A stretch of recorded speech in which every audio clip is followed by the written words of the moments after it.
مراکش کی فٹ بال ٹیم نے قطر کے فیفا ورلڈ کپ 2022 میں اسپین کو ہرا کر بڑی جیت درج کی ہے۔ کوارٹر فائنل میں فلسطین کا جھنڈا پہنچا دیا ہے، وہ ایسے کہ دنیا کی 27ویں نمبر کی ٹیم یعنی مراکش کی نیشنل ٹیم نے دنیا میں 7ویں نمبر کی ٹیم اسپین کو 3-0 سے شکست دے دی، اور جب جیتی تو جیت کا جشن فلسطینی پرچم لہرا کر منایا۔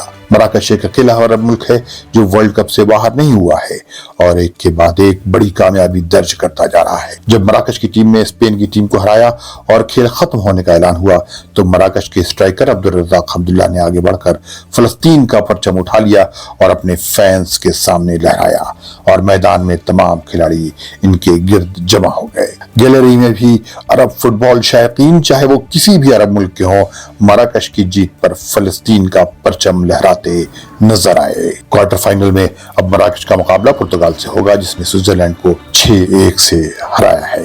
وہیں ان کے ملک یعنی مراکش میں ایجوکیشن اور کو ایگزسٹنس پر ایک کانفرنس شروع ہوئی ہے جس میں اسرائیل کے ساتھ اس کے ساتھ رشتے استوار کرنے والے عرب ممالک امریکہ، اردن، امارات، بحرین اور سوڈان بھی شریک ہیں۔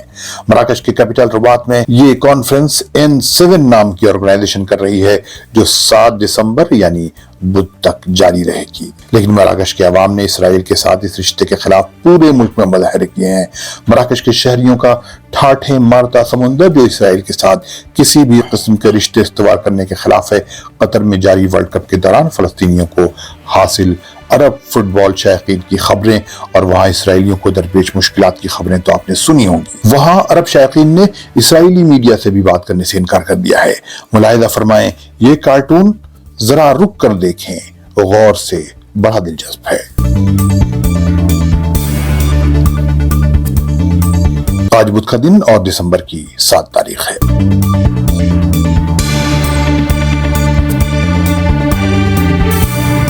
عرب دیش کے سننے والوں کو فیض الحق کا سلام۔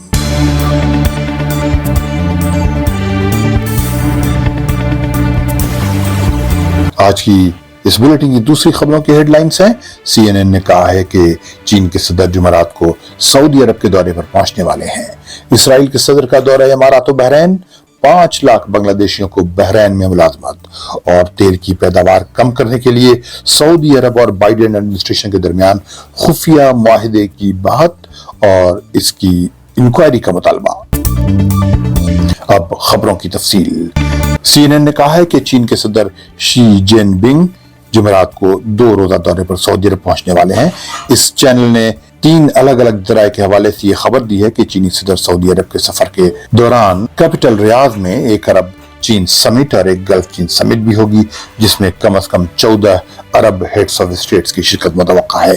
ایک عرب ڈپلومیٹ نے نام پوشیدہ رکھنے کی درخواست کے ساتھ CNN سے کہا ہے کہ یہ سمٹ عرب چین تعلقات میں ایک ٹرننگ پوائنٹ ثابت ہوگی۔ نومبر میں امریکی اخبار وال اسٹریٹ جرنل نے لکھا تھا کہ چینی لیڈر کا سعودی عرب میں ویسے ہی استقبال کیا جائے گا جیسے former American president Donald Trump کا 2017 میں کیا گیا تھا۔ اکتوبر میں سعودی عرب کے فارن منسٹر پرنس فیصل بن فرحان نے کہا تھا کہ چینی صدر جلد ہی ریاض کا دورہ کرنے والے ہیں۔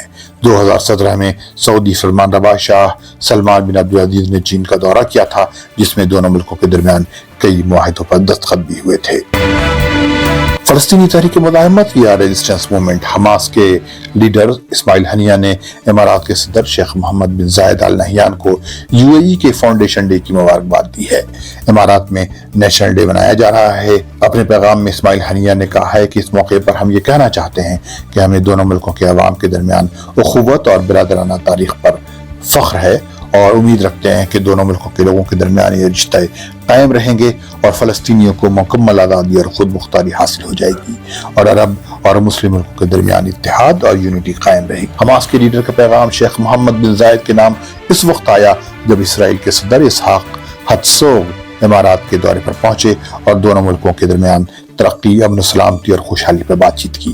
ایسے وقت میں جب حماس اسرائیل کے ساتھ جنگ کی حالت میں ہے، امارات اور اسرائیل کے درمیان رشتوں میں مزید قربت اور گرمجوشی آ رہی ہے۔ امارات کے بعد اسرائیل کے صدر بحرین بھی پہنچے۔ ان دونوں ملکوں نے اسرائیل کے ساتھ تعلقات نارمل کر دیے ہیں۔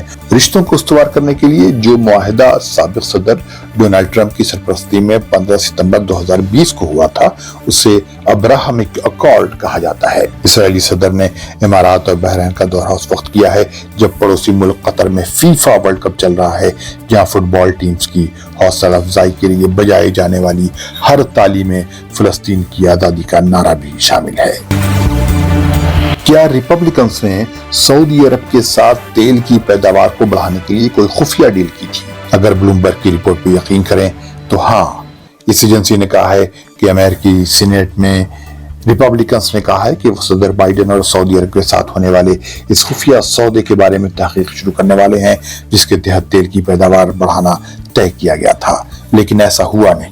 بلومبرگ نے کہا ہے کہ امریکی وزارت خارجہ، نیشنل سیکیورٹی کونسل اور ریاض کے درمیان یہ طے پایا تھا کہ اوپیک پلس کے اجلاس میں تیل کی پیداوار بڑھانے کا فیصلہ کیا جائے گا، لیکن ایسا ہوا نہیں۔ ریپبلکنز اس کی تحقیق کرنا چاہتے ہیں۔ اس خفیہ سمجھوتے کا راز سب سے پہلے نیو یارک ٹائمز نے فاش کیا تھا کہ امریکی افسران کو سعودی ولی عہد شہزادہ محمد بن سلمان نے یقین دہانی کرائی تھی کہ تیل کی پیداوار کم نہیں کی جائے گی، لیکن جو فیصلہ لیا گیا اس سے انہیں کافی شوق لگا۔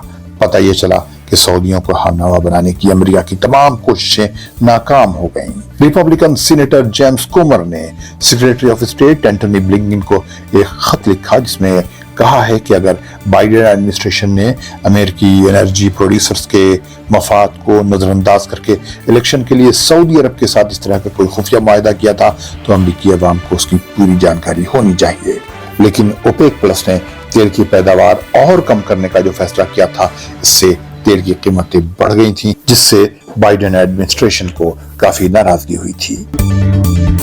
بحرین میں مقیم بنگلہ دیش کے سفیر محمد نظر الاسلام نے کہا ہے کہ بحرینی حکومت کے ساتھ بنگلہ دیشی ورکرز کو دوبارہ بحرین بھیجنا شروع کرنے کے سلسلے میں بات چیت ہو رہی ہے۔ 4 سال سے بنگلہ دیش سے بحرین کوئی کام کرنے نہیں آ سکا تھا، لیکن 5 لاکھ اسکلڈ بنگلہ دیشی کام کرنے بحرین جلد پہنچیں گے۔ بحرین کے اخبار البلاد میں چھپے ایک بیان میں بنگلہ دیش کے سفیر نے کہا ہے کہ 2018 کے بعد اب پہلی بار اسکلڈ بنگلہ دیشی کام کرنے بحرین پہنچنے والے ہیں۔ ملتے ہیں اگلے بلیٹن میں، فی امان اللہ۔